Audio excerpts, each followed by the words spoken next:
Assalamu alaykum. Kitap o'qishman beri avlodlar torbetiga xush keldingiz. Men Nuriya Rahman. Bugun men Shveysariyaning Vali kantonidagi Verkoren degan tog'liq kentda. Tog'da qorlar yig'ib ketibdi. Havo shundoq ochiq. Güzel bir kun bo'lib atadi. Qo'limda Yar Muhammad Tahir To'g'liqning Qoida yo'sullarimiz nomli bu kitobi. Bu yil har oyda bir qitim bu kitobdan bir qoida yo'sullarimizdan tanlab o'qib berdim. Bugun bu yilgi eng oxirgi son o'zaro hurmat yo'sullari diqqatinglarda bo'ladi. Xo'sh, quyosh parlab ko'zimni sal chaqnatyapti, lekin shuningdami keynimdagi bu manzara bek chiroyli chiqadi ekan. Ko'zlarimni qisib turib o'qib beray. O'zaro hurmat yo'sullari. Hürmettin hürmet tug'iladi. Hürmetsizlikdan nafrat opirada bo'ladi. Uyg'urlarning turmushida o'zaro hurmat, fazilatda ustun turishning bir yo'li hisoblanadi. Shuningmi, hurmatga bog'langan fazilat yo'sullaridan xeyli ko'p shakllar barliqqa kelgan. Birinchi, o'zaro uchrashganda salom qilish hurmatdan. Salomni ilik elish ham hurmatdan. Oddiy bir puxra taxt egisi padişahqa salam qilsa, shah salamni ilik aladi, ham salam qaytirdi. Kichik bola salam qilsa, cho'nglar ilik aladi. Yo'lida salam qaytirdi. Bu orqali kishilar orasidagi mehr, muhabbat cho'nqirlaydi. Ikkinchi, qo'l bog'lash Uyg'urlarning yana bir hurmat yo'soni hisoblanadi. Bu qo'lchilikni emas, aksicha kamtarlik, kichik fe'illikni, qarshi tarafga bo'lgan ehtiromni ifodalaydi. Uchinchi, ikki qo'llab ko'rishish. Bir qo'lda ko'rishishni ayib sanash. Uyg'urlarning hurmat yo'sunidagi yana bir an'ana. Ikki qo'l bilan ko'rishish hurmat, muhabbatdan bo'lib qolmay, balki tanglik, barobarlik, o'zaro hurmatni ifodalaydi. Bir qo'l bilan ko'rishish, biri ikki qo'l bilan, yana biri bir qo'l bilan ko'rishish fazilat yo'suniga yot deb qaraydi. Uningda tanglik, barobarlik yo'suni buziladi. Takabburlik bosh ko'taradi. To'rtinchi, avval cho'nglarga yo'l berish yo'suni. Uyg'urlarda har qanday biri so'ringa qadam tashrif qilganda avval cho'nglar kichiklarga xo'sh emisa deb yo'l ko'rsatdi. Kichiklar cho'nglarga o'zlaridan kelsin deb yo'l berib, ikki yonda qo'l bog'lab turdi. 5. Yoshli kichiklar yoshli cho'nglarning oldiga o'tib olmaydi. Cho'nglar oldida mangadi. Yoshli kichiklar keynida mangadi. Oldiga o'tib olsa, fazilatga yot qiliq bo'lib qoladi. 6. Cho'nglar ilm nupuzlari, hurmatli kishilar to'rga elinadi. Bunu hurmat yo'sunidagi muhim bir yo'sun hisoblanadi. 7. Cho'nglar gap qilayotganda va boshqalar gap qilayotganda gapga luqma solmaydi. So'zlab bo'lgandan keyin andin o'zining fikrini qo'ysa bo'ladi. Boshqalarning so'zini hurmat bilan anglash talab qilinadi. 8.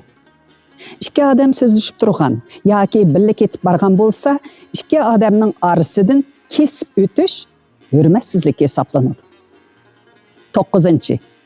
Cho'nglar, mo'tabarlar kichiklarga yo'l boshlash, ularga ilhom berish, ularni qo'llash, yordam qilish ham hurmatdagi fazilat yo'sullarining muhim bir mazmuni hisoblanadi. Yana bir tema tildagi fazilat yo'sullari. Yuqorqidagi harakat orqali ifodalanadigan turli tuman fazilat yo'sullari bo'lib qolmay, balki gap so'z orqali ifodalanadigan fazilat yo'sullarimi xalqimizning hurmat yo'sunida muhim o'rinda turadi. Tilda ifodalanadigan hurmat iborasining turlari, mazmuni nihoyatda ko'p. Biz buningdan bir qancha ulgularni ko'rsatib o'tamiz. Birinchi, tayoq yarisi saqayib ketadi, til yarisi saqaymaydi degan bir maqol bor. Uyg'urlar eg'izini yomon so'zlar bilan buzib, bir-biriga azar berishni fazilatdan yiroq ish deb qarab ayblaydi. Hatto urushib qolgan holatdami bir-birining diliga yar soladigan eski tillarni qo'llangan odamni munofiq deb qaraydi. Ikkinchi, Uyg'ur xalqi o'zaro muomala, munosabat qilganda bir-biriga bo'lgan hurmat, marhamat yuzidan siz, sizlar, o'zlari degan so'zlarni qo'llanib, hurmatini namoyon qiladi. Cho'nglarni kichik bo'lsa-mu, to'nimaganlarni san deb atash hurmatsizlik hisoblanadi. Uchinchi, ommaviy o'rinlarda haddidan ortiq varqirab yuqori ovoz bilan gap qilish fazilatga yot hisoblanadi. To'rtinchi, boshqalarni laqimi bilan chaqirish fazilatga yot qilib hisoblanadi. Beshinchi, terikmaslik, achchiqlanmaslik, g'azabda o'zini besib olish, yomon so'zni ig'zidan chiqarmaslik fazilat, hurmat hisoblanadi. Bir donishmanddan hamma nasihatni yug'urib bir so'zga jamlab bersangiz deb so'raganda g'azablanma degan ekan. Oltinchi, Uyg'urlar cho'nglarga cho'ng dada, cho'ng ana, tag'a, aka, acha, amma degan so'zlar bilan hurmatini ifodalaydi. Cho'nglar kichiklarga ukam, singlim, balam degandek hurmat so'zlar bilan o'zining mehribonligini ifodalaydi. Yettinchi, boshqalarning yaxshi gapini qilish, yomon gapini qilmaslik, fitna fasod tarqatmaslik, boshqalarning g'aybatini qilmaslik fazilat jumlasidandir. Sakkizinchi, bilib bilmay boshqalarga daxl ta'ruz yetkazib qo'ygan bo'lsa, kechiring deb hurmat takalluf qiladi. Masala sal ig'irroq bo'lsa, afu qiling, tuvallik bilan afu so'rayman deyish orqali boshqalarga bo'lgan hurmatini ifodalaydi. To'qqizinchi, xayri xush, aman bo'ling, Alloh panohida saqlasin, tinch aman ko'rishga nasib qilsin degandek amonlik tilash hurmat so'zlari bilan boshqalarga bo'lgan hurmatni ifodalaydi. Minnatdorlik bildirish bir kichik tema. Minnatdorlik bildirishmi tilakdagi fazilat yo'sollarining biri bo'lib, u kishilar orasidagi mehr muhabbatni oshirdi, munosabatni cho'nqirlashtirdi. Minnatdorlik bildirish dunyodagi hamma millatlarda umumlashgan bir fazilat yo'soni. Har qaysi millatlarda minnatdorlik bildirishning mazmuni va usulida belgilik farqlar bor. Uyg'ur xalqi minnatdorlik bildirishga to'liq ahamiyat berdi. Boshqalarning qilgan har qanday bir yaxshiligi, iltifoti, yordami, kuyinishi, esdashlik qilishi, ko'ngil bo'lishi, vafodorlik qilishi qatorliqlar uchun minnatdorligini ifodalaydi. Minnatdorlik bildirish usuli har xil bo'ladi. Rahmat sizga, ashqalloh, Alloh rahmat qilsin deyish lafzi rahmat hisoblanadi. Boshqalarning yaxshiligini unutib qolmaslik minnatdorlik bildirish bo'ladi. Shu odamning yaxshiligiga yaxshilik qilishmi, boshqa kishilarga yaxshilik qilishmi minnatdorlik bo'ladi. Hatto shu kishining yaxshiligini nazarda tutib, uningga yomonlik qilish niyatidan yenishmi minnatdorlik hisoblanadi.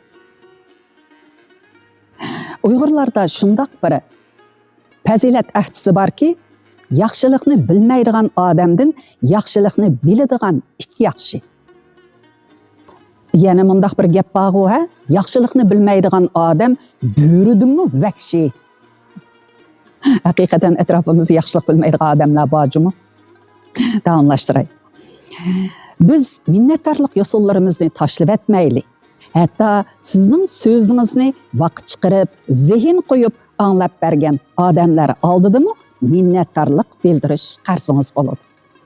Bu jumladan men yillardan beri kitob o'qish munberimizdagi asarlarni zavq bilan anglayotgan, boshqa qarindoshlarning foydalanishi uchun ham bahrilayotgan, shundaqla kitob o'qish munberimizning inkas supsiga o'zining qimmatli fikrlarini, ta'sirotlarini, menga bo'lgan ilhomlarini ayamay kelayotgan qarindoshlarga chin dilimdan rahmat aytaman. Rahmat sizlarga. Xo'sh, endi yana bir tema mushu mazmunga kirdi. Shunga shuni bir o'qib berib o'tay. Bu başka bir betti. Ha, voilà, mana.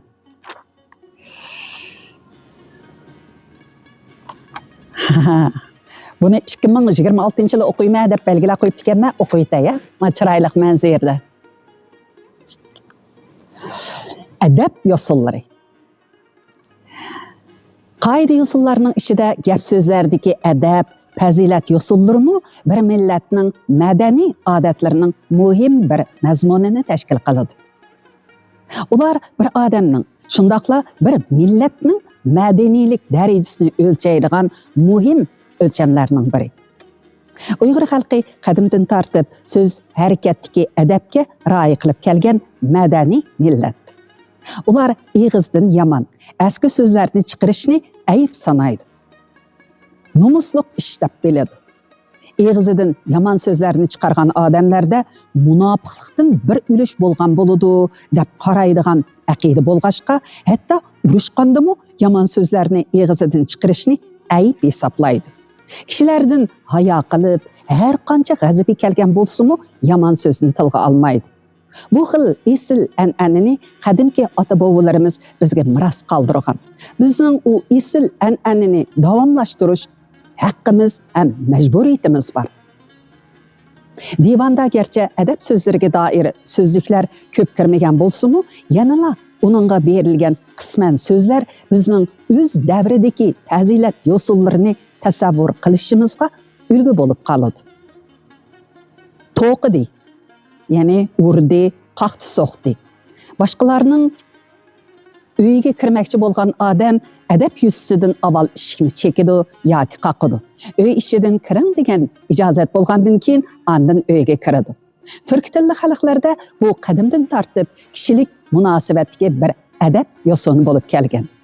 Divanda to'qidi degan so'zni tushundirganda u qapuq to'qidi, u eshik qaqdi degan misolni keltirgan. Bu qadimki turk tilli xalqlarning fazilatini ifodalaydigan bir o'rnak. Biz shuni bilamizki, bir odamning uyi uning egilik huquqiga vakillik qiladi. U yerga yot odamlarning ijozatsiz xohlagancha kirishi ham qonunsizlik, ham adabsizlik bo'ladi. Shunga avval eshikni yengil chekib, uy ichidan kirishga ijozat bo'lsa kirish, kirishga ijozat bo'lmasa qaytish talab qilinadi. Bir hikmatda agar ijozatsiz kirsang, ko'rishga bo'lmaydigan ishni, ko'rishga bo'lmaydigan narsani ko'rsan deb ogohlantirgan. Bir kichik tema. Ko'rganlar a'zoni uchuq tilga olmaydi. Mahmud Qashqari xalqimizning qadimki fazilatlarining muhim guvohchisi sifatida mundaq bir misolni konkret tushuntirdi.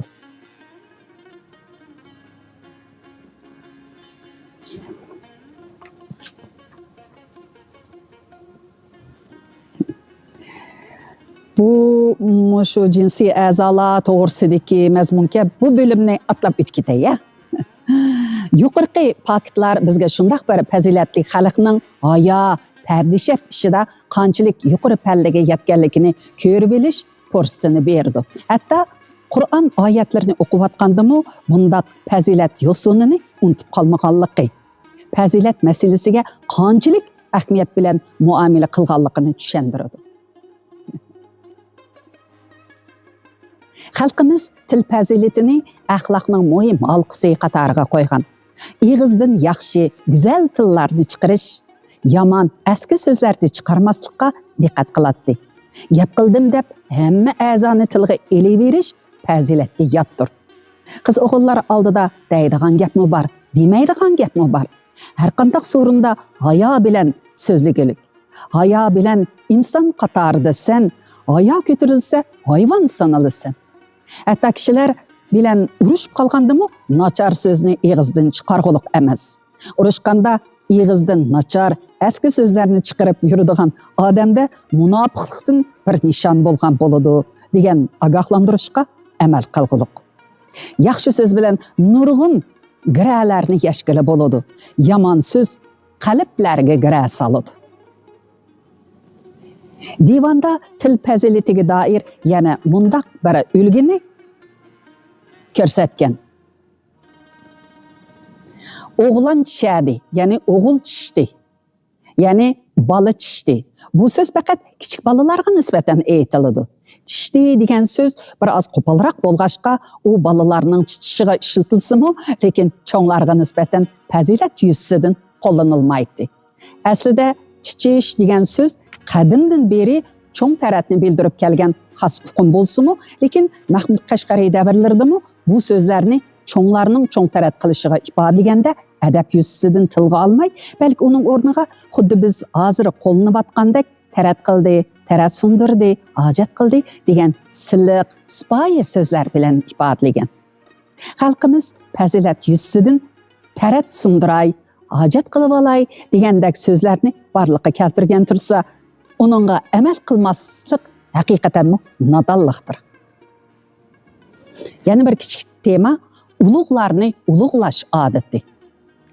Qadimgi Uyg'urlarning maqolida ulug'larni ulug'lasa qut kelur degan bir aqida so'zi bor.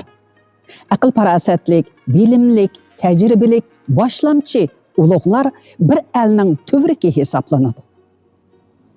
Shundaqla ular xalqning yo'lini yo'rtquchi chiroq, go'zal istiqbolga boshlovchi sarki bo'lib xizmat qiladi. Bir el boshlamchisiz, oqilonlarsiz qad ko'tara olmaydi. Har qanday bir el qadimdan tortib dono yo'lboshchilarining yetaklashi bilan qabohat dashtidan saodat manziliga ulisha olgan. Qaysi elning aql donishmandlari ko'p, iqtidori yuqori bo'lsa, u el tez ro'naq topadi. Qaysi elda johillar, nodonlar ko'p bo'lsa, u el tez halok bo'ladi. Orxun Mangu tash xotirlarida mundaq bayonlar bor. Ular dana xaqan ekan, botir xaqan ekan. Buyruqlarimi ehtimol dana bo'lsa kerak, botir bo'lsa kerak. Ba'gilarimi xalqimi sodiq ekan. Bu Ko'ltekin Mangu teshidagi 3-qur. Qadimgi Uyg'ur yozma yodikorliklari 81-betdan e'lingan ariya ekan. Yana bir kichik tema. Aqldorlarni ulug' atash odati. Ulug'luq hozirgi Uyg'ur tilida ulug'luq deb atayotgan so'zning ayni.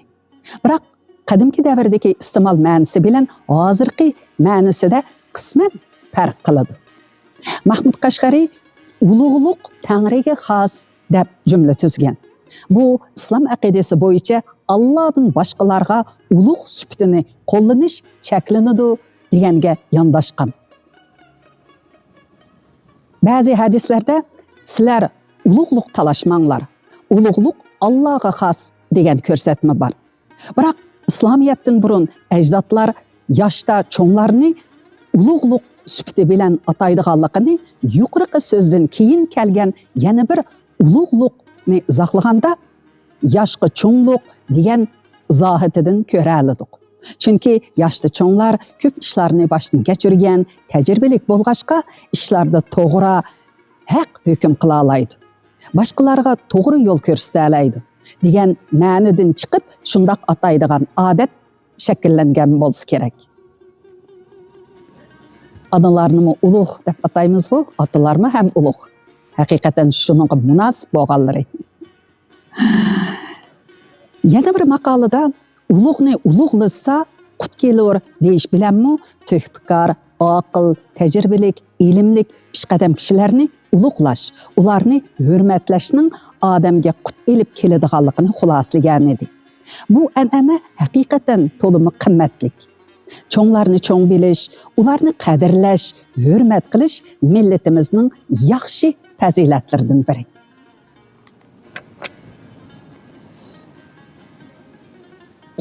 Yana bir kichik temani o'qiy. Cho'nglarni sizlash, kichiklarni sallash odati. Uyg'urlarda cho'nglarni, ayollarni, qiyirlarni hurmat yuzasidan siz deb ataydi. Kichik o'g'il bolalar va o'g'il yoshlarni ko'pincha sen deb muomala qiladi.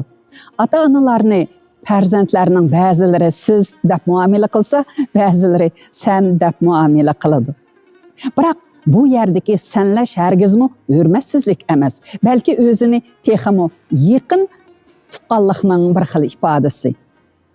Qarag'aniylar ve onundan burun Uyg'urlar bilen Oğuz, Qıpçaqlarda muamele, münasibette siz deyiş bilen sen deyiş roşan farq qilgan.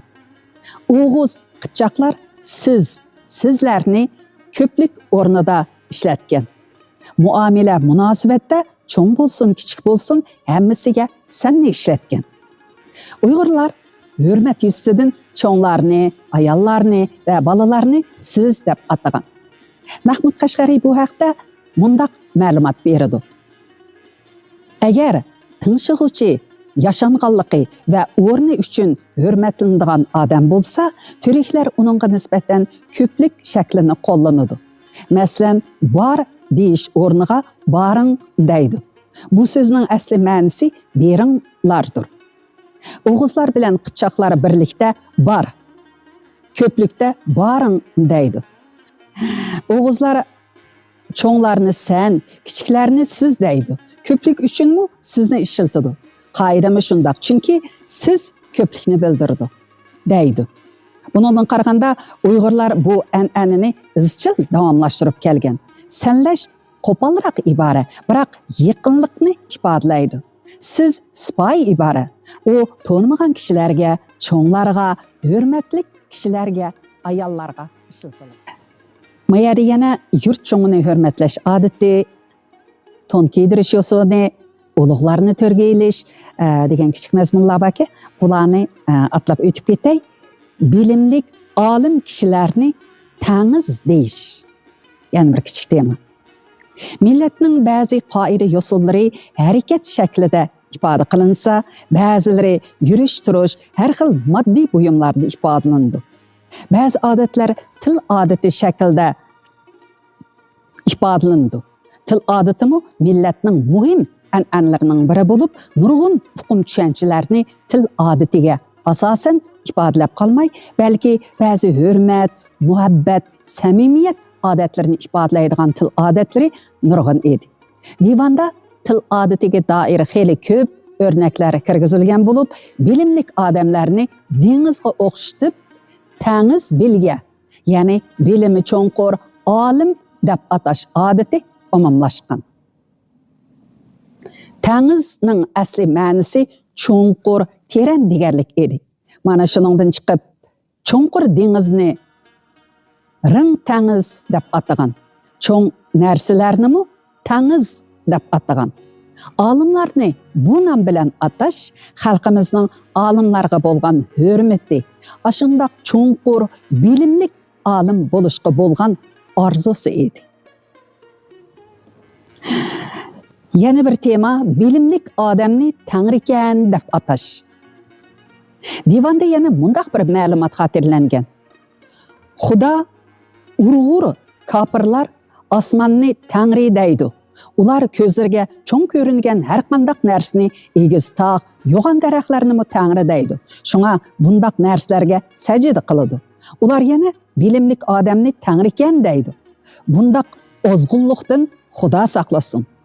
Bu İslamiyatdan burunqi Uyg'ur turk tilli xalqlarining diniy e'tiqod odatidagi bir alohidelik edi.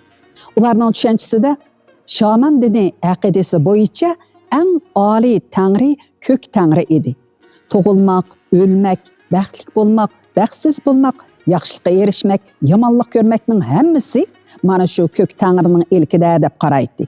Shuning bilan birga tog'lar, dengizlar, cho'ng daraxtlar, kun, oy qatorliq yo'ruqliq elchilarini ham ko'k tangrining o'zlariga ato qilgan ne'matlari deb qarag'ashqa, daryonimi tangri, tog'nimi tangri sifatlari bilan sifatlab atash odati borliq kelgan. Masalan, tangri tog', oy tangri, ko'k tangri deganga o'xshash. Shuningdek, bilimlik hakim va hokimlarnimi tangrikan degan. Bu tangri bilan tang qo'yganlik emas, balki tangridek o'zida nurg'un iqtidorni hozirlagan odam ekan degan ma'nodagi so'z edi. Ular hargizmi odamni tangri qilib olmaydi. Olim kishilar farosatli bo'ladi. Boshqalar bilmagan nurg'un narsalarni biladi. Başkalar kıla almagan xeyli işlerini kıla alaydı. Bilimlik adamlar Yusuf'a sacip etqandek, bir adam 1000 adam kılgan işini kıla alaydı. Bilimlik adam dünyani soruya alaydı. Xalqiga baxt, saadet ata qila alaydı. Bilimlik adamlar elini to'g'ri yo'lga başlaya alaydı. Yani şundaq sanaqsız işler bilimlik kişiler arqılıq boludu. Şuna bazı dini aqidlerde alimlar peygamberlerinin varisleridir deyilgen. Alimlar şunda kabiliyetlik bolğaşqa xalqimiz qadimki zamanda ularni Tangridek kabiliyetlik iken degan ma'nida Tangri iken degan so'zni ishlatgan. Mahmud Qashqari maxsus Tangri iken degan so'zni izohlab Tangriga ibodat qiladigan olim, ruhoniy, zohid, kafir, yani musulmon bo'lmagan turklar tilida degan. Bu yerda yana bir ish ayon bo'ladi. Ba'zi dinning ruhoniylari, zohidlari o'zlarini xuddi Tangrining elchisidek ko'rsatib, o'ziga Tangri ajoyib kamolatlarni ato qilgandek, nurg'un ishlarni o'z qo'li bilan bartaraf qilayotgandek, kishilarning taqdiri mana shu ruhoniylarning pozitsiyasi bilan bartaraf bo'ladigandek sirliq sifatda bo'lib elib, o'zlarini Tangrining o'rniga qo'yib olgan. Mana shu sababli kishilar ularni yuqoriqidek nomlar bilan atagan.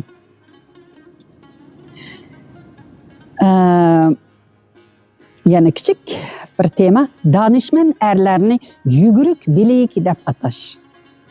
Aslida yuguruk degan so'z otlarning yugurukligi, chopqurligiga qartilib aytilgan so'z bo'lib, o'g'izlarda bu so'zni danishmand erlarga ishiltib, yuguruk bilik deb atash odati bo'lgan. Bu amaliyotda bilimlik, tadbirlik, hozir javob kallasi ishlaydigan degan hukmni bildirdi. Shuning bilan birga bilimlik erlarni taring bilik deb atash odatimi bo'lgan. Chunqur, taring chunqur degan ma'nodagi so'z bo'lib, u bilimi chunqur odam degan ma'noni beradi. Ulug'larga til takkizmaslik oxirgi bir kichik tema. Xuddi hozirgi zamonda til degan ibora ko'p xil ma'no va mazmunda qo'llanilib, birinchi til, ya'ni gap so'zdagi tilni, ikkinchi til, jasus, asir degan ma'noni, uchinchi tillash, haqoratlash ma'nosini, til takkizish, tillash ham haqoratlash ma'nolarini bildirganga o'xshashlar qadimki zamondami shundoq ko'p xil ma'nolarda qo'llanilgan. Mahmud Qashqari tilga 4 xil izohat bergan. Birinchi, so'zlash, gap qilish ma'nosidagi til, ya'ni adab, erdam, boshi til deganda adab, axloq so'zlagan so'zdan, ya'ni tildan boshlandi degan ma'noda. Ikkinchi, Uyg'ur tili degan ma'noda va boshqa qozoq tili degan ma'nolarda. Uchinchi, jasus ma'nosida, dushmandan til tutdi shaklda. To'rtinchi, tillash, haqoratlash ma'nosida kelgan va u bakka til takkizdi deb izohlangan. Biz yuqorida ulug'larni ulug'lasa qut keladi degan ma'noni sharhlab, Uyg'urlarda ulug'larni, ya'ni adil baglarni, bilimlik olimlarni, qahramon sarkarlarni, cho'nglarni ulug'lash, ularni hurmat qilish an'anasi borligini aytgan edik. Mana shuning bilan yana bir tarafida ulug'larni tillash, ya'ni til takkizish fazilatsizlik bo'lib hisoblanadiganligi Mahmud Qashqariyning yuqorqi qisqa iborasidan ma'lum bo'lmoqda. Baglar, ulug'lar degan elning to'vraki, xalqning sarkisi, millatning boshchisi. Ularga til takkizish albatta so'kilishi, ayblanishi kerak. Bir mutafakkur mundaq degan: qaysi xalqda ulug' olimlarni haqiqiy qadrlaydigan odat bo'lsa, ular ro'naq topadi, xor bo'lmaydi. Shuningdek, qandoq elda ulug' kishilarni hurmatlamay, ularni haqoratlasa, ularga til takkizsa, u el tez aradala gumron bo'ladi. Ya'ni chiqish yo'lini topolmay, qorong'u zulmatga patadi. Hürmetlik qeyrindaşlar, şunun bilen bu qitimqi anlatışımız tamamlandı. Bolup mu bütün bir yıl davamında bu kitaptın her ayda bir qitim qayda yosullarımızdan okup berdim. Yaxtırgan boluşunlarını tileymen. Şundaqla hemmimiz imkaniyetimizin barca bu qayda yosullarga amel qıla alsak, hakikaten acayip münevver insanlardan bola alayımız dep işinimen.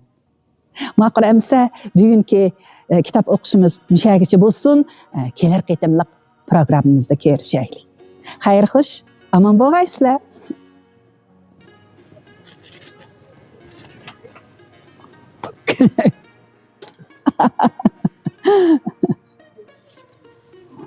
Allah Allah, manadım bir yoğun bir nim kılaycı.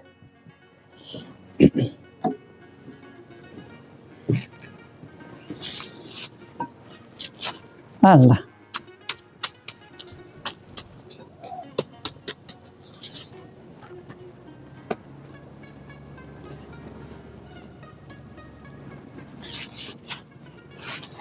Ah.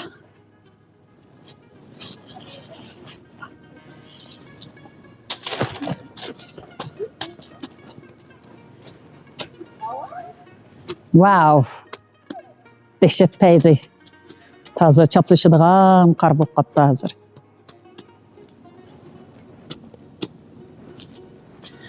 Qar boğaya söylesem bulamdiki? Maqul emse hürmetlik qeyrindaşlar, keler qitimlik programımızı görüşeyli. Manın qaysınlarga atay arabsizlik bolmasın da? Hayır hoş, aman bolaylı.